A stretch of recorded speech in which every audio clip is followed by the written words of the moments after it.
Don.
Good morning, Wairarapa. This is Anna Cardno from Wairarapa DHB with you every Wednesday morning on Arrow FM with Wraparound Wairarapa. And this is a show that brings together all of our social services, our health services, community services, just to let people know out there what is available to them and help try and bring people to those services. Today, joining me in the studio is Lynette Field. Lynette is our clinical lead for our oral health services at Wairarapa DHB. Wealth of knowledge and lots to share with us today. So welcome, Lynette. Thank you very much. Very exciting to be here. Oh, it's lovely to have you. Now, how about you set the scene, tell us exactly what it is that you do, where you're situated, and let's just have a chat about our oral health. Right. Well, I'm the clinical lead for the oral health service, and the oral health service is obviously to people made up of the children. Everyone knows about the children's service. So we start from babies, then we do children. We're also an adolescent oral health service where the DHB pays private dentists to do dentistry for children. We have a low income adult dental service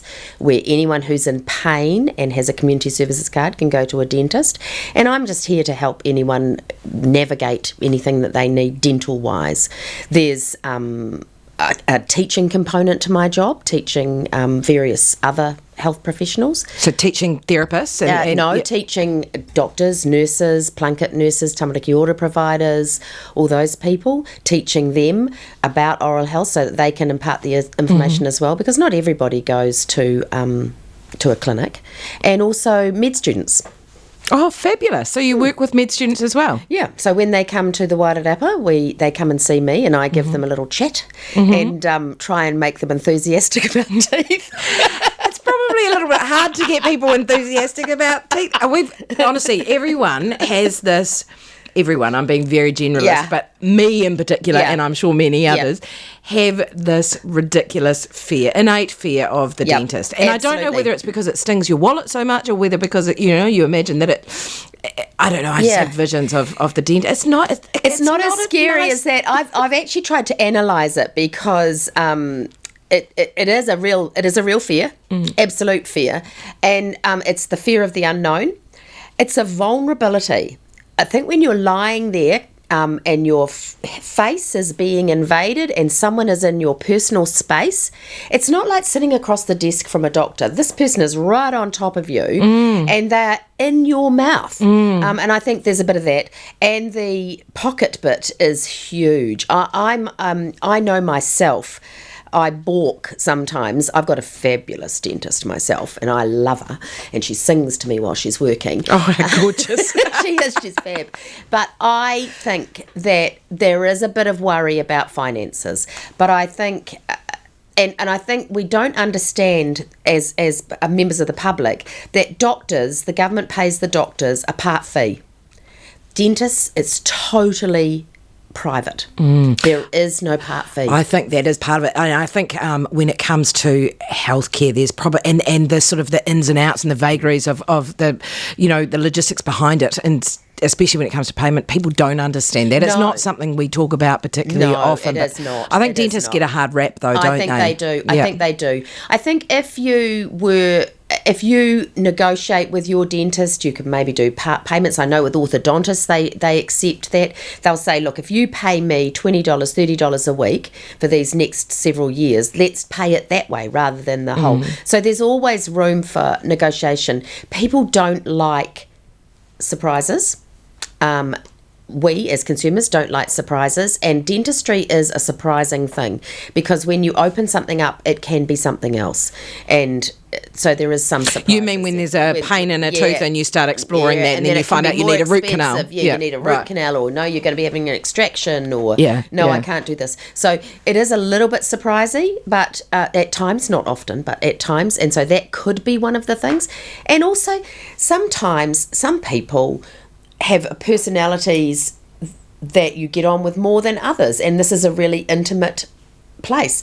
This and I often liken it to my hairdresser, and we get very loyal, don't we, to our hairdresser? And I love my hairdresser, so if she's listening, it's fine. But disclaimer: if you are feeling like you don't identify with this person, you just can't have a conversation with them. Yeah, go to someone else. And actually, you can't have a conversation with them because they're in your mouth, because you can't talk. So that's all part of it too. I know. But yeah, okay. So I think you're right. I think we've unearthed.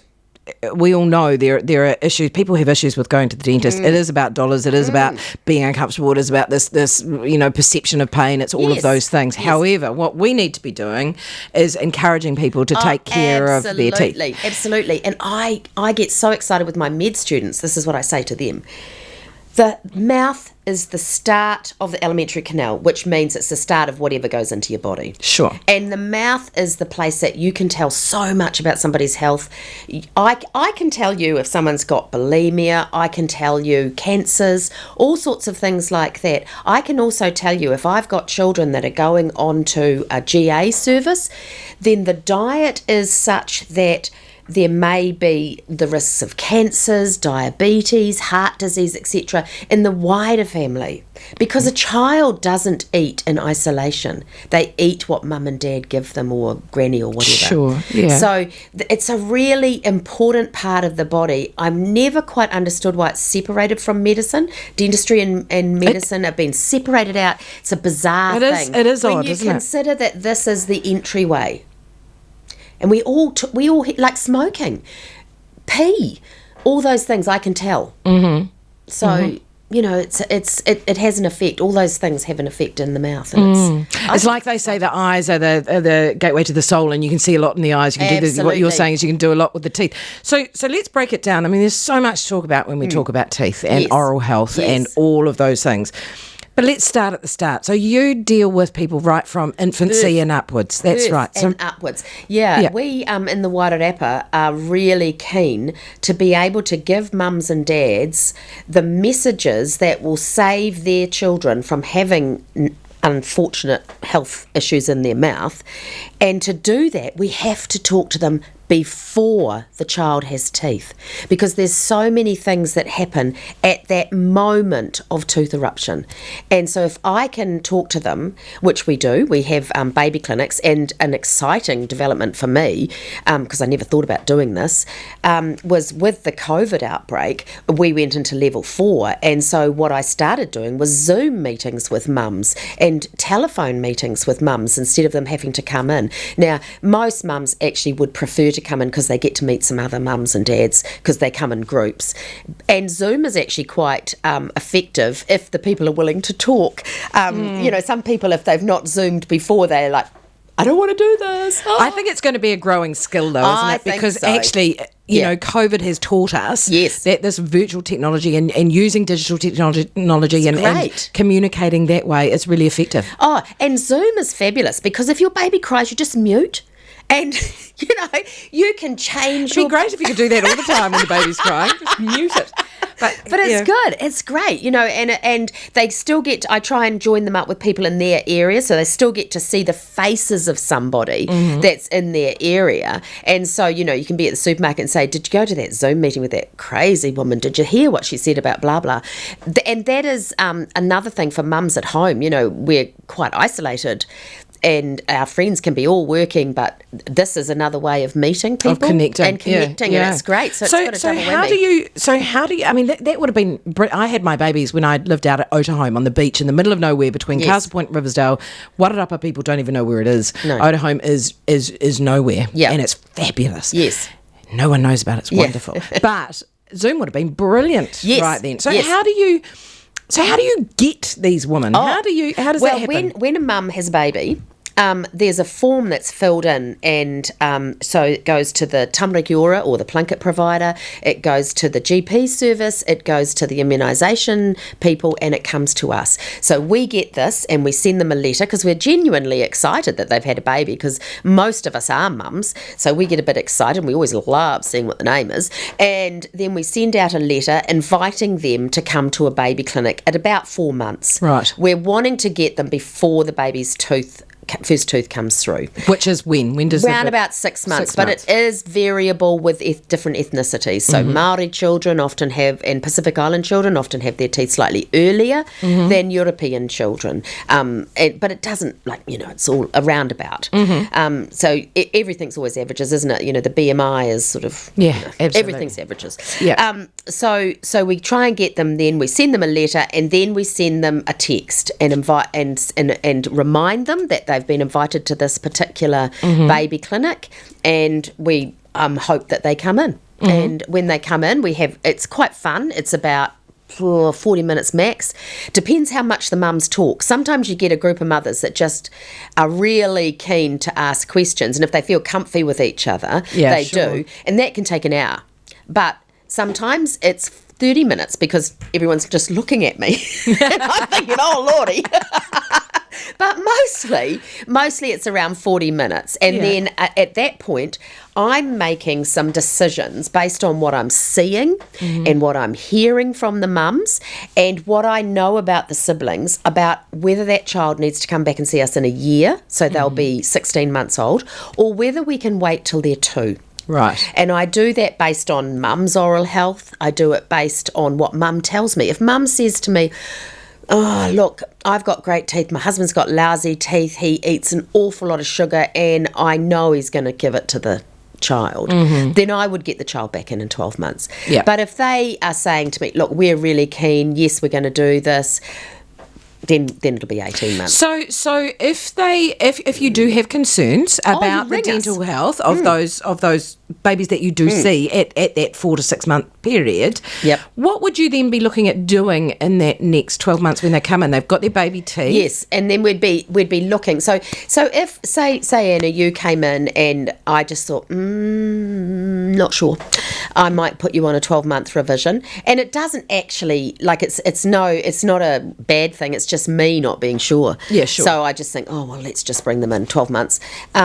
I would, at that 12 month, we'd come in, and now the child's got teeth. Now feeding is established. Now patterns are happening in the household. Things like are you giving the child Milo every night? Things like, are they having raisins, roll-ups, muesli bars, those sort of things regularly?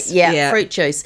Because it's started to happen. And that's why I want to talk when they're a baby. Because the day you give your child a Milo before they go to bed, that's what they're going to expect. Absolutely. You know, and it's those patterns, and it's so easy to fall into. It's easy. Yeah, very easy to fall into. What sort of connection do you have with the Well Child system, the Plunkett system? Right, well, I teach the tamariki ora nurses and the Plunkett nurses. About most years I go and, not this year because we're a bit behind, but most years I go and speak to the providers and I talk to them about what to look for. I teach them a simple method called lift the lip so they can have a look. We're looking for decalcification, which is just some white marks along the top of the teeth, and that gives us some clues. We talk about the obvious dental health messages, something just simple, so that they can be singing from the same song sheet as and us. they're passing that on. They're passing the same message. Because you're seeing these mums and these children only sort of in that once a year kind of 15 minutes. Yeah, for a very short time, whereas they're probably seeing them more, aren't they? They see them repeatedly. Yeah. And so it's important. And the same with the nurses in private practice and GPs. You know, and this is what I talk to the med students about. I talk to them about making sure that they are actually having a good look, making sure that the medications that they are prescribing. Now, this is interesting. I think this is interesting. I'm a bit fanatical about teeth. Making sure that the medications they're prescribing don't affect the teeth, and if they do, what are you doing about it? So let's have an example. If somebody is on a medication and it dries out their mouth, then the GP should be prescribing something to help the patient with their mouth and the saliva. And so that's what I talk to the med students about. I go, right, you're giving this medication out, and we know that a side effect of this is this. So what are you going to do to make sure that you counteract that? And we also talk about somebody comes in and they say one thing, but you can see something else in their mouth. You need to, you know, so I teach them basically what to look for. I talk about pregnant women and the importance of oral health when you are pregnant. I don't know whether you had bleeding gums when you were pregnant, but some people do. The change in hormones makes their gums bleed, and so suddenly they stop cleaning their teeth. But we now, because, you know, the blood, they don't like it. But we now know that gingival disease affects the baby's weight and prematurity. We know when they're in the womb. When they're in the womb. Wow. We know that babies can be born earlier. We know that they can be lower birth weight, all because of gum disease. And that gum disease is what that person, by not brushing when there was the blood, did. And so there's so you in the oral health service wouldn't necessarily have a connection with a pregnant woman. No. So that's where you're teaching the medical team, trying to get the message out across to that the mouth is part of the whole body. So we don't think about that really with pregnancy, do we? Really, but we think about we know alcohol is bad. We know smoking is bad. We know that we shouldn't eat too many sweet foods and the rest of it because we'll put on a load of weight that we won't be able to take off after we've had the baby, and all of those things. But we don't necessarily think that what's going on with our own health that's specific to us is actually affecting the child in the womb. There's so many exciting studies being done about gingival disease, and so you've got the babies, but then you've got the older people, and they're now looking at the link between Alzheimer's and gums disease. And, you know, like, what? Who'd have thought that was going to... Where's that link come from? I know. But they are looking at that study, and they've got really positive negative results, really. But clear results that there's a link. Results that there's links. We know that there's a lot of conditions that we can pick up or say, you're at risk, mate. You know, and so... And actually... From what you're saying and from what I understand about teeth is that it's quite preventable, isn't it? Yes. You know, it all boils down to what are you eating, how well are you looking after your teeth, and are you getting them regularly serviced like we do our car, we get a waff, and our teeth we actually need to... We have a particular type of bacteria which for those who do pub quizzes, the name is Streptococci mutans. It could be useful. We have this particular type of bacteria in our mouth. It is the only thing that makes holes. You know, the sugar or the carb goes in, the bacteria eats or dissolves it produces an acid, the acid eats into the tooth, the bacteria goes in and makes it rotten. Right. So what the great thing with fluoride is that it's called demineralisation when it eats into the into the enamel. That's another quiz, pub quiz thing, demineralisation. But fluoride remineralises. So there's this constant battle going on. So if we clean our teeth, we lower the bacteria count. If we eat sugar or carbs less times per day, we have to eat carbs and we have to eat sugars. They are naturally occurring things as long as you are having them in natural foods. Yeah. If we eat them less times, then there are less acid attacks. But my big thing is, for me, as a normal Joe person, I clean my teeth. I clean my teeth twice a day, and what I'm doing is lowering my bacteria count. So even though I have moments of madness, food-wise. Where you go and eat chocolate just because you have to. I do. I just have to. Have a bad day, eat chocolate. Exactly. Well, yesterday I was having a bad day and I had some kind of bar crunch thing that I bought at the cafe, which wasn't as satisfying as I thought it was going to be. But anyway, I clean my teeth. I've lowered my bacteria count. There are less acid attacks. That all makes sense. Yeah. So it's and this is what I teach the mums. And it's really useful information. I also teach them about ACC. I think this is something that we need to really push because no one wants to pay for braces or for crowns and things if they don't need to. But if your child has an accident when they have teeth and there is blood, we assume that the periodontal ligaments, which are the sort of like strings that hold the teeth in, have been damaged. And it could be that the baby tooth has been pushed up and it may have, all the could be's and the may have. I'm noticing the may have knocked the tooth bud that is developing for the adult tooth. Right. And you're not going to know for years. So if you don't register that accident with ACC, you will pay for the repair of that. So let's say someone comes in to see me and they had a nasty scooter accident and the mum had registered the accident for ACC. She'd gone to the doctor or her dentist and she just registered the scooter, the accident, and that there was blood. It didn't appear to be anything wrong now, but it looked, she wanted to register it because Lynette had said. Yeah.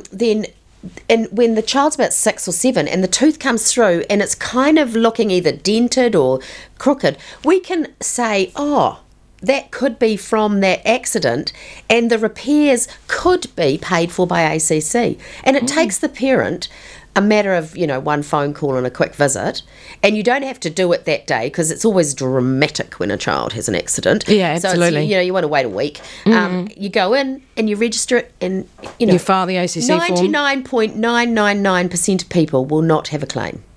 But I don't ever want to think that the 0.0001 person didn't have that information. Absolutely. It's a really good thing to remember, isn't it?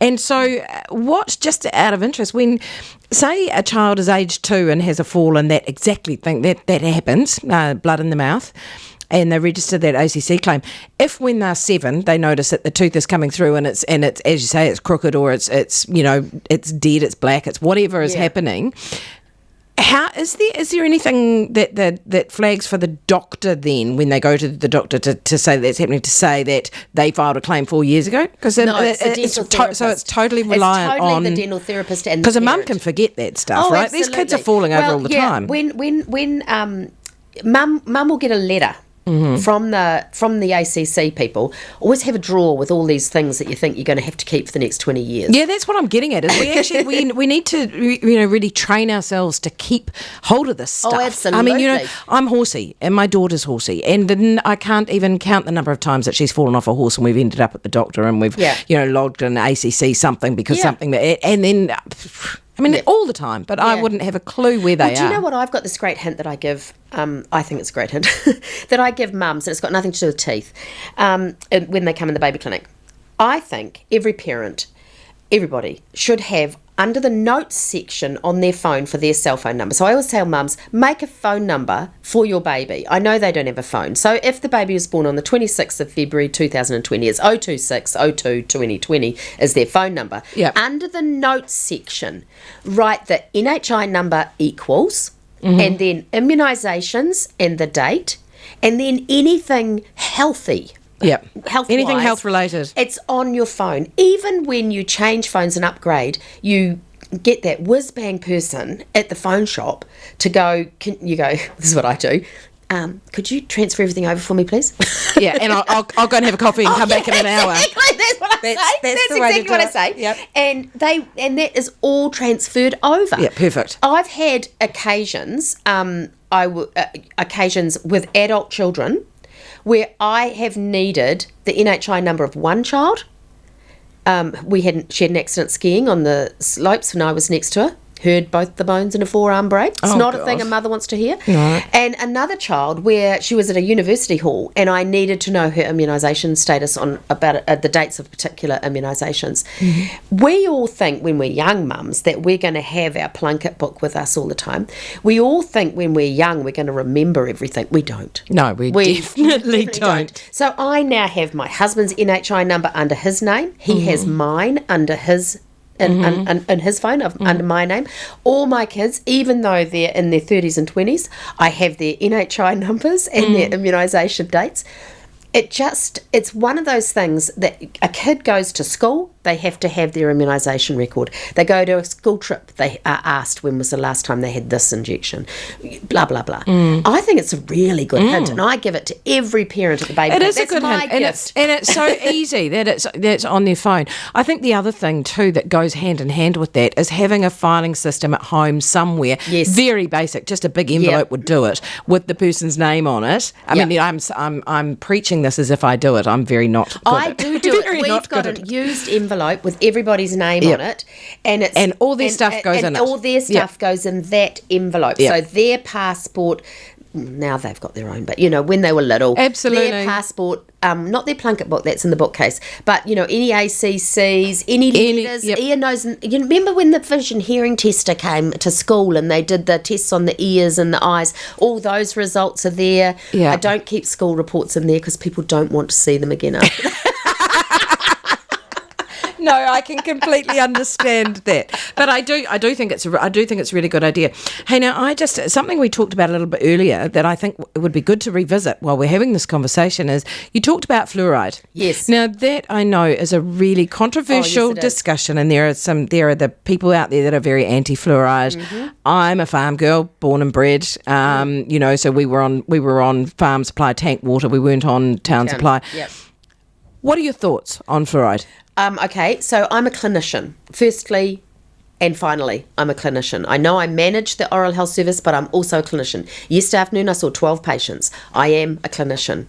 I look in people's mouths. I can tell you, hand on heart, that when I have a person, say, in Featherston or Greytown or Carterton or Martinborough, their holes, when they do get them, are genuinely bigger, deeper, and the tooth shape is slightly different. I believe it makes a huge difference, and it gives people, particularly people who don't have as much money as other people, it gives them more equity and more of a fighting chance. If you can't afford toothpaste, and that's true for some of our families, then the only thing you've got going for you is the fluoridated water. Yeah, absolutely. Absolutely. And I know that if you are having trouble feeding your family, then you're going to go to foods that are often highly refined carbs, like white breads and pastas and because things like cheap. That. They're cheap and filling, and every child needs a full tummy. And so you're going to do that, but those are the very foods that cause the problems. So I believe strongly in fluoride, really strongly in fluoride. I do too, but I it's always a conversation that's worth having. It is always an interesting conversation. Look, we do a particular thing. We do seals on teeth, and that's when we put almost like a clear nail polish on the top of a big permanent tooth at the back where the child's at risk, and we'll think, not happy about this, we'll just put this clear seal on, and it eventually wears away. In order to put the clear seal on, we sometimes have to clean the tooth. We cannot use a fluoridated toothpaste to do that because it makes the top of the tooth too strong, so we have to go and buy a non-fluoridated toothpaste in the supermarket to use to clean so that this thing can adhere, because the tooth rejects the seal. It's a chemical process, but and it just makes me laugh as I'm buying 20 packets of this stuff, and I think, please no one know what I do. Because I buy it Because it makes no difference to the surface of the tooth. And that's the takeaway, is that the fluoride strengthens the tooth so much that it's not going to accept, it's not going to have any little holes and nooks and crannies and rough bits to accept the bond. No, yeah, no. okay. And because it's a slight acid thing that you do, and it just won't accept it. So we have to use non-fluoridated. So we won't sit there and be judgy at the supermarket. No. So the other thing then, what about the me's of the world? The rural kids brought up on tank water, wonderful life, great food, whatever, but they haven't got that fluoride.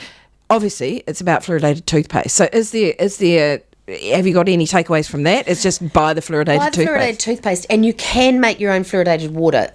Often when I find out that a mum at the baby clinic again, when I find out where they live, if they live in a non-fluoridated area, I'll suggest two things. Number one, when you visit your mates who live in town, take an empty milk bottle with you and fill it up with some water, and put that in your child's drink bottle, and that's enough.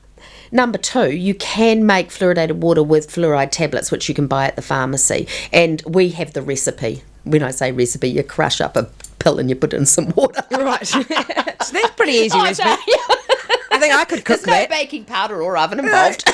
I could cook that. Yeah. And so what? So then you have like a water canister. You have you could have something in the fridge, and that's what they go and get their drink out of. If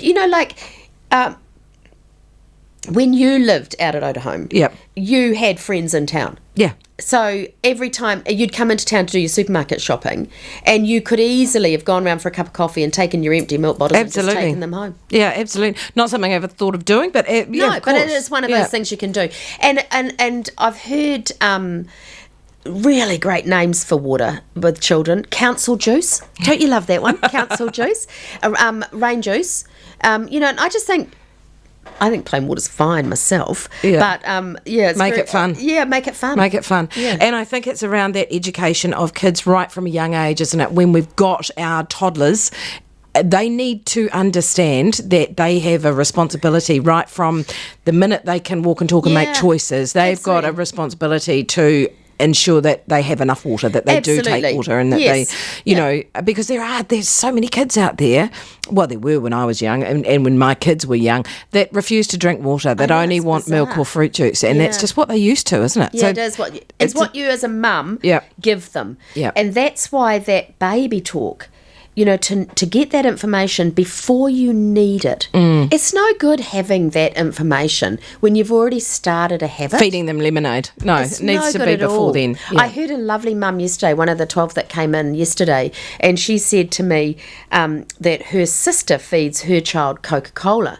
And so she talks to her child who's just turned 3 and says, we don't have that in our family. That's, and I'm thinking, oh, Lord, I can just imagine. Yeah. Do you know what? This has been a brilliant conversation. Thank you. I would love you to come back on the show. I feel like there is so much about teeth that we haven't even touched on. And one thing in particular I would like to bring you back to talk about is, what about those adults that are struggling financially that have tooth pain? So let's come back. Let's do that another time. But for now, that's the end of our Wraparound Wairarapa show. That's been half an hour. It's gone in no time. Thank you so much for coming. Thank you for asking me. It's quite exciting. Good. And we'll have you back very, very soon. Thank you. Have a good day, everybody.